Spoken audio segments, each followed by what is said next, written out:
ஓம் சத்குரு சாய்நாதாய நமோ நமக. எனது முதன்மை பேராசான் மதிப்பிற்கினிய ஜோதிட கலையரசர் ஆதித்ய குருஜி ஐயா அவர்களுக்கு குரு வணக்கம்.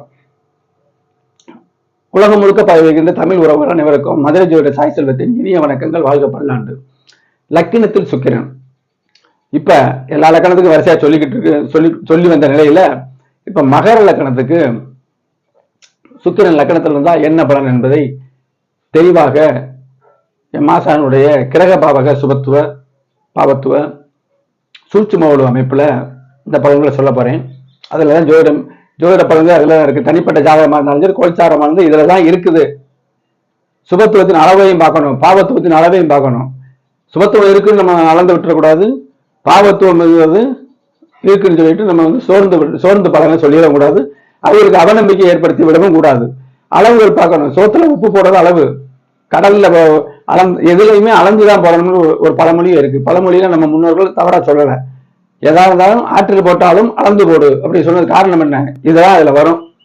இப்படிப்பட்ட அமைப்புங்க. என்னுடைய அஸ்ட்ரோ சாய் செல்வம் அப்படிங்கிற யூடியூப் சேனல்ல 1100க்கும் மேற்பட்ட என் ஆசானுடைய கிரக பாவக பாவத்துவ சூட்சும அமைப்புல என்னென்ன வீடியோ போட்டிருக்கேன். கல்வி, உயர்கல்வி, அதனுடைய தரம் நல்லா கவனிங்க.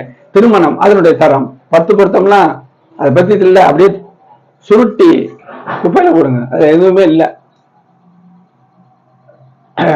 திருமணம், அதனுடைய தரம், திருமணம் நல்லா இருக்கணும்னா என்னென்ன பார்க்கணும், இதெல்லாம் தனித்தனியா வீடியோ போடுவோம். 2ஆம் இடத்தை பார்க்கணும். குடும்பம், அவர் பிறந்த குடும்பம் எப்படி இருக்கு, கல்யாணம் ஆகி போன உடனே அவர் குடும்பம், ஆணா இருந்தா வீட்டுக்கு மனைவி வந்த உடனே வீட்டுல இருப்பாங்க, தனி கொடுத்து போவாங்க, வேற ஒரு விஷயம் எப்படி வருது பாருங்க. பிறந்த வீட்டுல எப்படி இருந்தா ஒரு பொண்ணு, வாழ்ந்த வீட்டுல எப்படி இருக்கா, எப்படி இருக்க போற, எல்லாமே சொல்லலாம். 5ஆம் இடம், அறிவு அவருக்கு எவ்வளவு வேலை செய்யுதுன்னு பார்க்கலாம், அது முக்கியம். பூர்வ புண்ணியமும் அதுதான், குழந்தையும் அதுதான். குருசுக்குரன் எந்த ஜாதகம் கிடக்கூடாது. இப்படிலாம் ஜாதகத்துடைய தரத்தை முதல்ல தெரிஞ்சுக்கிட்டு தனித்தனியா ஆண் பெண் ஜாதகத்தை பார்த்துக்கிட்டு அப்புறம் இணைந்தால் எப்படி இருப்பாங்க அப்படிங்கிறத தசாபுத்தி அடிப்படையில் மிக தெளிவா பாக்குறேன். திருமணம் பொறுத்த பாக்குறவங்க என்னை தவிர வேற எங்கேயும் பார்க்க மாட்டாங்க. பெருமையா தான் இருக்கு, எங்கேயும் பார்க்க மாட்டாங்க. இந்த மாதிரி பாக்குறாங்க அப்படிங்கிறது நான் என்னையும் பெருமைப்படுத்தல. அந்த வாடிக்கையாளர் நண்பர்கள், வெளியூர் நண்பர்கள், உள்ளூர் நண்பர்கள், வெளிநாட்டில் இருக்கக்கூடியவங்க எல்லாம் நீங்க சொல்றது மிகச்சரியாக இருக்குன்னு அப்படி சொல்றோம். இதோட முடிச்சுக்கிறோம் இந்த பிரச்சனையை. நம்ம தப்பு வலிச்சா பேசக்கூடாது.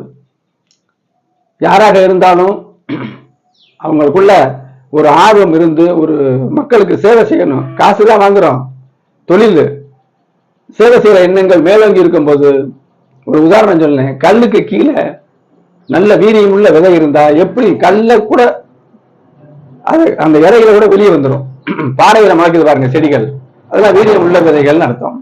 அந்த மாதிரி எந்த துறையில இருந்தாலும் ஒரு வீரியமா இருந்தா வெளியே வந்தே ஆகும். இன்னைக்கு இல்ல, அவங்க ஜாதகத்துல அடிப்படையில 1 வருஷமோ 2 வருஷமோ 10 வருஷமோ அப்படி இருக்கும். நம்ம அந்த கடமையை கரெக்டா செஞ்சுக்கிட்டே இருக்கணும். என்னை பொறுத்த அதுதான். அப்ப திருமணம் சொன்ன திருமணத்துக்கு தரம், வெளிநாடு செல்றது, வெளிநாட்டுல எவ்வளவு நாள் இருப்பாரு, எவ்வளவு சம்பாதிப்பாரு, ஜாதகமே கோடீஸ்வர ஜாதகமா இதெல்லாம் இருக்குது. எந்தெந்த கிரகங்கள் சேர்ந்தா வரும்னு ஒரு பாகத்தை சொல்ல முடியாது. இப்ப தொழில் வேணும்னா 10ஆம் இடத்தை மட்டும் பார்த்தா பிரயோஜனம் இல்லை. வருமானத்தை டிரான்சாக்சன் 2ஆம் இடம் பார்க்கணும், 2ஆம் அதிபதியை பார்க்கணும், 11 பார்க்கணும், லாபம் கிடைக்கணும் தொழில். அவர் புத்தி எப்படி வேலை செய்யுது, புதனுடைய நிலையை பார்க்கணும், 5ஆம் இடத்துல நிலையை பார்க்கணும். இப்படிதான் நினைச்சு சொன்னோம்னா அவர் கீழே சர்க்கரை வேலை இல்லை. 100 கடை இருந்தாலும் சரி, நடுவுல அவர் கடை இருந்தாலும் அங்கேதான் கூட்டம் நிற்கும். ஆனா நான் அந்த ஜோதிடம் சொல்லக்கூடிய உண்மையான அந்த ஆதிபத்திய காரக அமைப்புகளை பார்த்து சொன்னோம்னா அவர் தசாபத்தியை பார்க்கணும். அவர் தொழில ஒரு அதிபராகவே ஒரு லெஜண்டா செய்யக்கூடிய அமைப்பா இருக்கும்னு சொல்லிடலாம். பிறந்த நேரம் சரியா இருக்கணும், இப்படிலாம் விஷயம் இருக்கு. அந்த மாதிரி குழந்தையோட தரம், குழந்தையோட வாழ்வு, அதை கூட நம்ம ஜாதகத்தை சொல்லலாம். ஒரு ஜாதகத்துல அப்பா பத்தி சொல்லலாம், அம்மாவை பத்தி சொல்லலாம், தாய் மாமனை பத்தி சொல்லலாம், மூத்த சகோதரரை பத்தி சொல்லலாம், இளைய சகோதரர் அது வேற. செவ்வாய் பொதுவானவர், மூத்த சகோதரம் இளைய சகோதரம் இப்படிதான் சொல்லலாம். அவர் எதுல ஆர்வமா இருக்காரு, எல்லா விஷயத்தையுமே கிரக பாவக பாவத்துவ அமைப்பின்படி பார்த்தோம்னா தெளிவாக இருக்கும். தனிப்பட்ட முறையில் உங்களுக்கு ஜாதகப்பலன் வேண்டினால் இந்த திரையில் இருக்கக்கூடிய வாட்ஸ்அப் நமக்கு தொடர்பு கொள்ளுங்க. கிரக விளக்கத்தோடு எதுக்கு சொல்லணும், கிரக விளக்கத்தோட ஒருத்தர் திருமணம் எப்போ ஆகும் கேட்கிறாரு, 2027 ஒரு பிப்ரவரி மாதம் ஆகும் அப்படி சொல்றதை காட்டிலும் 2020 பிப்ரவரி மாதம் ஏன் சொல்லணும், ஏன் நடக்கும் சொல்லணுங்கிறத தெளிவுபடுத்தணும். ஜாதகத்துல எந்த வயசுல திருமணம் பண்ணணும், பொருத்தம் வந்துட்டு உடனே நம்ம எழுதக்கூடாது. 10 பொருத்தம் அப்படித்தானே செய்யறாங்க. 2 ஜாதகத்தையும் வச்சுக்கிட்டு இந்த நட்சத்திரம் என்ன அந்த நட்சத்திரம் என்ன அப்படி பாத்துக்கிறாங்க. சில பேர் ரெண்டும் பாக்குற நிலையில அறவரையா பாக்குறாங்க. இப்படிலாம் பார்க்க கூடாது.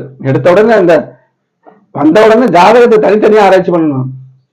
ஒரு வண்டி ஓடுது, 2 குதிரை பூட்டம், 2 குதிரைக்கும் குழம்பு எப்படி இருக்கு, அதுல உடவு வாகு எப்படி இருக்கு, சரிசமமா ஓடுமா, ஒண்ணு முன்னாடி போகுமா ஒண்ணு பின்தங்குமா, இப்படிலாம் சொல்லிடலாம். அதுவே விதியாக இருக்கும். அப்படித்தான் திருமணம் பொறுத்த நம்ம பார்க்கணும். தசாபுத்திகள் ரொம்ப ரொம்ப முக்கியம். நடக்கும் சம்பவங்களை சொல்லுவது தசாபுத்திகள் தான். இப்படி அமைப்பெல்லாம் இருக்குது. அந்த மாதிரி தான் எதுவுமே பலன் சொல்லணும். உள்ளூர் நண்பர்கள், வெளியூர் நண்பர்கள், வெளிநாட்டில் உள்ளவர்கள் அதை அறிவார்கள். ஒரு தரம் பார்த்தா அடுத்தடுத்து பார்ப்பாங்க. குடும்ப ஜாதகங்களை பார்த்தா ரொம்ப துல்லியமா சொல்லலாம். இப்ப லக்கணத்தில் சுக்கிரன், நான் எப்பவும் சொல்றேன், லக்கணத்துல சுக்கிரன் இருக்கும் பொழுது ஒரு தோற்றம் இருக்கும். லக்கண வலிமை பெறும். 2ஆம் நிலை சுபக்கிரகம், குருவுக்கு அடுத்தபடியான சுபக்கிரகம். அப்புறம் ஆதிபத்திய ரீதியாக சில விஷயங்கள் இருக்கு, அது அப்புறம் நம்ம சொல்லணும். இப்ப லக்கணத்துல சுக்கிரன் இங்க நட்பு நிலை பெறுவார். அந்த கிரகம் ஸ்தான பலம்ங்கிறது உச்சமா, ஆட்சியா, நட்பா, சமமா, பகையா, நீசமா, பாவத்துவம் இல்லாம இருக்கணும். 100 மார்க்கா, 80 மார்க்கா, 70 மார்க்கா, 50, 40, 10ங்கிறது உறுதியா இருக்கும். அது கெட்டு போகாம இருக்கும். அதுதான் ஸ்தான பலம். இந்த 10 வாங்குற நீசத்துல மேற்கொண்டு சனி செவ்வாய் எல்லாம் ராகு வந்துருச்சுன்னா உள்ளதும் போச்சுன்னு போயிட வேண்டியது. ஒண்ணுமே சூன்யமாயிரும். அப்பத்தான் சூன்யமாகும். பாவத்துவம் இல்லைன்னா சூன்யமே கிடையாது. நீசம் பாவத்துவம் தான், குறைஞ்ச அளவு. அப்படிங்கிற அமைப்புல லக்கணத்துல சுக்கிரன் இருக்கு. மனைவியை பிடிக்கும் சொல்லிடலாம். சரியா?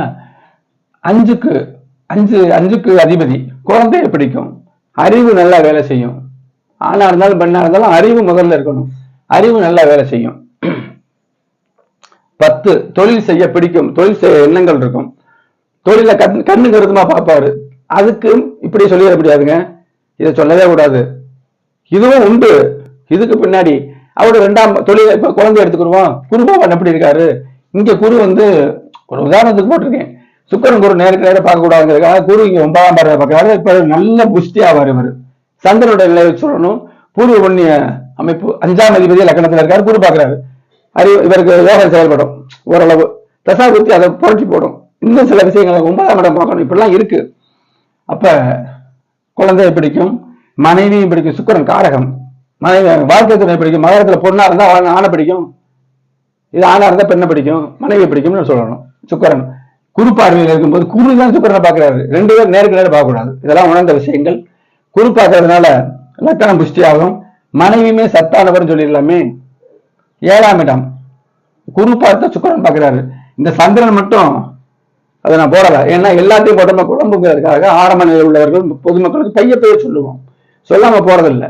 அப்ப சந்திரனோட நிலையை வச்சு நம்ம அதனுடைய முழுமையை சொல்லணும். 2ஆம் இடத்து நிலையை வச்சு குடும்பம் எப்படி இருக்கு சொல்லணும். 10ஆம் இடம் தொழில் எப்படி செய்வார், என்ன தொழில் செய்வார், அது வேற விஷயம்.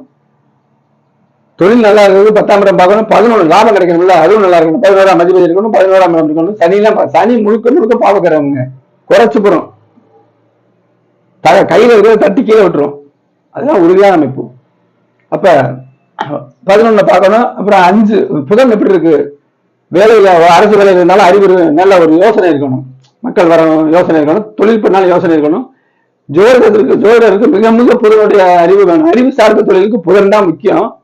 புதனே முக்கியம். தசா அமைப்புகள் இப்படித்தான் இதோடைய தரமுங்க. இப்ப தொழில் செய்ய குழந்தையை பிடிக்கும், தொழில் செய்ய பிடிக்கும், மனைவியை பிடிக்கும். மனைவி நல்ல அமைப்புல வருவாங்க. மகரத்துக்கு குரு இங்க 12 3 12 கூட பாதின்னு எடுக்கக்கூடாது. எல்லாமே யோக அமைப்பா வராது. மெஜாரிட்டி பார்க்கணும், அதுதான் சுபத்துவம். மைனாரிட்டி பார்க்கணும், அதுதான் பாவத்துவம். இதெல்லாம் பலன்களே இருக்கு. இந்த விஷயம் சொல்லிட்டேன். சேனலை சப்ஸ்கிரைப் பண்ணுங்க, லைக் பண்ணுங்க, ஷேர் பண்ணுங்க. தனிப்பட்ட முறையில் கட்டண முறையில் மட்டும் தொடர்பு கொள்ளுங்கள். தெளிவாக கிரக பலன்களை கேட்டு தெரிந்து கொள்ளலாம். அடுத்து கும்ப லக்கணத்துக்கு சுக்கிரன் லக்கணத்தில் இருந்தால் என்ன பலன் என்பதை தெளிவாக பார்ப்போம். நன்றி.